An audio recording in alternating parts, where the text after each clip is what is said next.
முதல் வணக்கம் நேயர்களுக்கு வணக்கம்.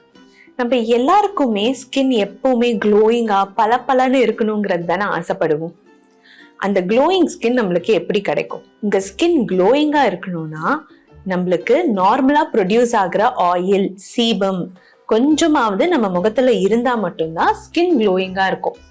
நீங்க ஒரு இடத்துல எண்ணெய் தேய்ச்சிங்கன்னா பளபளன்னு இருக்கும்ல, அதே மாதிரிதான். ஆனா அந்த ஆயில் எக்ஸசிவா இருந்துச்சுன்னா அதனால பிரச்சனை தான் வரும். ஒண்ணு எப்ப பார்த்தாலும் எண்ணெய் வழிஞ்சுக்கிட்டே இருக்கு, தூங்கி எழுந்து வந்த மாதிரியே இருக்கு அப்படின்ட்டு யாராவது சொல்லிக்கிட்டே இருப்பாங்க. ரெண்டாவது நம்மளுக்கு ஆக்னி நிறைய வர ஆரம்பிக்கும். இந்த எக்ஸசிவ் ஆயிலினஸ் ஏன் நமக்கு வருது? பொதுவாகவே ஆஃப்டர் பியூபர்ட்டி நம்மளுக்கு ஆயில் ப்ரொடக்ஷன் அதிகமாக ஆரம்பிக்கும். அது வரைக்கும் நம்ம ஸ்கின் ஒரு மாதிரி இருந்திருக்கும், ரொம்ப பேபி ஸ்கின் மாதிரி. அதுக்கப்புறம் பாத்தீங்கன்னா இந்த ஆயில் கிளான்ஸ் ஆக்டிவா ஆக ஆரம்பிக்கும் போது இன்னுமே நம்மளுக்கு கொஞ்சம் கொஞ்சமா சேஞ்சஸ் வர ஆரம்பிக்கும். ரொம்ப எண்ணெய் வழிகிற மாதிரி, ரொம்ப டர்ட்டியா இருக்க மாதிரி, ஆக்னி கொஞ்சம் அதிகமா வந்துட்டுறது, பிளாக் ஹெட்ஸ் ஒயிட் ஹெட்ஸ் வர்றது, இது எல்லாத்துக்குமே காரணம் இந்த ஆயில் கிளான்ஸ் தான். ஆனா அது நம்மளுக்கு நல்லதும் செய்யுது இந்த க்ளோ கொடுக்கறது மூலமா. எக்ஸசிவ் ஆயிலினஸ் நீங்க ரெடியூஸ் பண்றதுக்கு பண்ண வேண்டிய சில விஷயங்கள். முதல்ல ஒரு நாளைக்கு 3 times ஆவது உங்க ஃபேஸ வாஷ் பண்ணுங்க. வேணும்னா நீங்க எக்ஸ்ட்ராவா இன்னும் ஒரு தடவை வாஷ் பண்ணிக்கலாம். So maximum of 4 times. அதுக்கு மேல எக்ஸிட் பண்ணாதீங்க. ஆயிலி ஸ்கின் இருந்தா மாய்ஸ்சரைசர் போடக்கூடாதா? கிடையவே கிடையாதுங்க. கண்டிப்பா உங்களுக்கு மாய்ஸ்சரைசர் தேவை. ஏன்னா நான் சொன்னது முன்னாடியே ரொம்ப ட்ரையா இருந்தா ரொம்ப ஆயிலும் இருக்கும்.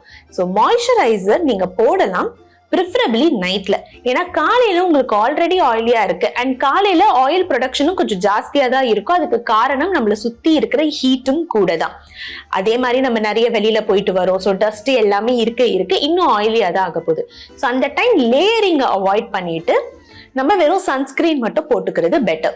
சன்ஸ்கிரீன் காலையில ஒரு தடவை, மதியம் ஒரு தடவை, ஈவினிங் ஒரு தடவை ரீஅப்ளை பண்ணுங்க. முகத்தை கழுவிட்டு ரீஅப்ளை பண்ணுங்க.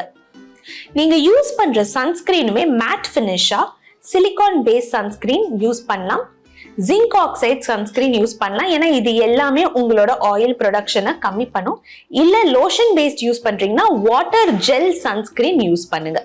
அண்ட் கண்டிப்பா உங்க சன்ஸ்கிரீன் நான் கொமிடோஜெனிக் சன்ஸ்கிரீனா தான் இருக்கணும். அதாவது உங்களோட போர்ஸை பிளாக் பண்ணக்கூடாத தன்மை இருக்கிறது.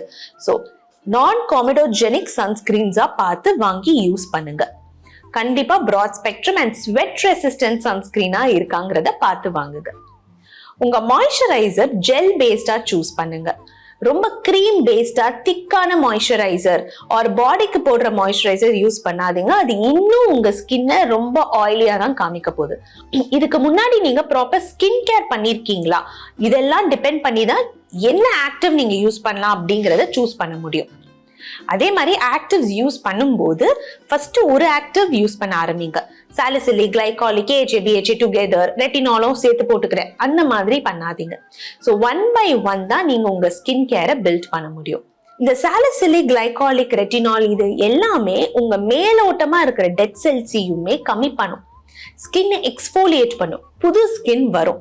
வர ஸ்கின்ல பிக்மெண்டேஷன் கம்மியா வரும், டேன் கம்மியாகும்.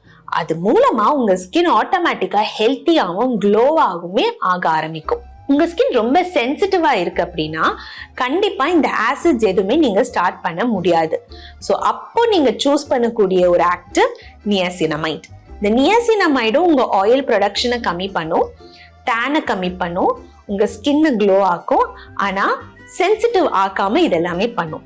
ஸோ உங்க ஸ்கின் ரொம்ப சென்சிட்டிவா இருக்கு, வெயில்ல போனா ரொம்ப ரெட் ஆகும், எரியும் அப்படின்னா நீங்க நியாசினமைட் இருக்கிற ப்ராடக்ட்ஸ் யூஸ் பண்ணலாம். ஏன்னா உங்க ஹீலிங்குமே இதுல நல்லா இம்ப்ரூவ் ஆகும், உங்க ஸ்கின் பெரியருமே ரிப்பேர் ஆகும். வாரத்துக்கு 3 தடவையாவது தலை குளிக்கிற மாதிரி பாத்துக்கோங்க. உங்களுக்கு டேண்ட்ரஃப் இருந்ததுன்னா அதனாலயும் உங்க ஸ்கின் ரொம்ப ஆயிலியா இருக்கலாம். So use dandruff control shampoo. So that உங்க டேண்ட்ரஃப் கண்ட்ரோல் ஆகும்போது உங்க ஸ்கின்ல இருக்கிற ஆயிலினஸும் கண்ட்ரோல் ஆகும்.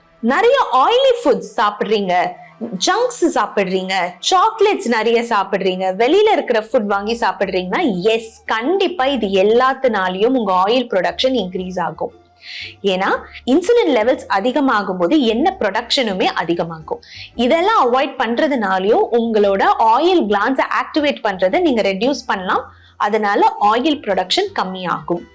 ஸோ நிறைய வெளியில இருந்து வாங்கி சாப்பிடாதீங்க, எண்ணெயில பொரிக்கிற ஐட்டம் சாப்பிடாதீங்க, சுகர்ஸ் முக்கியமா நிறைய எடுத்துக்காதீங்க. ஈவன் பால் நிறைய குடிக்கிறதுனால கூட இன்சுலின் லெவல்ஸ் அதிகமாகும், திரும்ப ஆயில் ப்ரொடக்ஷன் அதிகமாகும். ஸோ இது எல்லாமே ஒரு லிமிட்டோட பண்ணுங்க. நான் டெய்லி சாப்பிடுறேன் அந்த மாதிரி வேண்டாம், அவாய்ட் பண்ணிக்கோங்க. எக்ஸசிவ் ஸ்வெட் ஆச்சுனாலும் உங்களுக்கு ஸ்கின் ரொம்ப ஆயிலியா இருக்கிற மாதிரி கண்டிப்பா ஃபீல் ஆகும். அண்ட் நீங்க டெய்லி ரொம்ப டிராவல் பண்ணிட்டு வரீங்க, ஒரு நாளைக்கெல்லாம் 2-3 ஹார்ஸ் வந்துட்டு பைக் டிராவல் பண்றீங்கனாலும் உங்க ஸ்கின் பாக்குறதுக்கு ரொம்ப எண்ணெய் வழிகிற மாதிரி டல்லா இருக்கும். ஸோ இன் தட் கேஸ் நீங்க ஒரு டெஸ்டினேஷனுக்கு போறதுக்கு 2 hours ஆகுதுன்னா போன உடனே முகம் கழுவிட்டு திரும்ப உங்க சன்ஸ்கிரீனை ரீஅப்ளை பண்ணிடுங்க. ஸோ கொஞ்சம் ஃப்ரெஷ்ஷா இருக்கும். இமீடியட்டா ஃபேஸ் வாஷ் பண்றதுனால அந்த டர்ட் எல்லாம் நீங்க டக்குன்னு எடுத்துடலாம், அதை அக்யூமுலேட் பண்ணி வச்சு எடுக்காம. அதே மாதிரி உங்களுக்கு ரொம்ப ஸ்வெட் ஆகுது, நீங்க ஒர்க் அவுட் பண்ணிட்டு வந்திருக்கீங்க, பயங்கர ஸ்வெட்ல இருக்கீங்கன்னா இமீடியட்டா குளிச்சிருங்க. ரொம்ப நேரம் விட்டு ஒரு 1 hour கழிச்சு 2 hours கழிச்சு அந்த பாக்டீரியாலாம் அப்படியே இருந்து இன்னும் டேமேஜ் பண்ண விட்டுட்டு குளிக்கிறதுக்கு பதிலா இமீடியட்டா குளிச்சீங்கன்னா உங்களுக்கு அதெல்லாம் ரிமூவ் ஆகும். சோ உங்க ஸ்கின் இன்னும் கிளீனா, ஆயில் கண்ட்ரோல் ப்ராப்பரா இருக்கும். ரொம்ப முக்கியமான விஷயம் தண்ணி நிறைய குடிக்கிறது. இதுவுமே உங்க ஆயில் ப்ரொடக்ஷனை ரெகுலேட் பண்ணும். இன்னைக்கு ஆயிலி ஸ்கின் இருக்கிறவங்க என்னென்ன பண்ணணும், உங்க ஸ்கின் எப்படி நீங்க க்ளோயிங்கா ஹெல்த்தியா வச்சுக்கலாங்கிறதெல்லாம் பார்த்தோம். அடுத்த ஹலோ டாக்டர்ல இன்னொரு டாபிக்கை பத்தி பேசலாம்.